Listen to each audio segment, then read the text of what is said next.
Have you just inflated the tires of your Audi and you would like to reset the Audi tire pressure monitoring system, better known as TPMS, but you don't know how to do so? No problem. Just watch this video and I will show you in a few simple steps how to reset the TPMS in your Audi. But first, help us grow this channel by clicking on the subscribe button.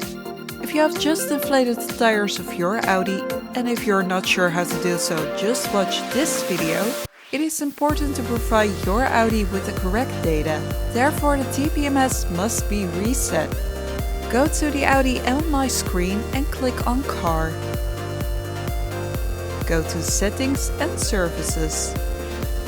Scroll down to Tire Pressure Loss Indicator. Click on Store Tire Pressures. Click on Yes, Store Now. The system will now be updated. When the system is updated, the Audi will give a final pop-up that the settings have been stored. Thank you for watching this video and don't forget to click on the subscribe button to see more VAG Car Tutorials.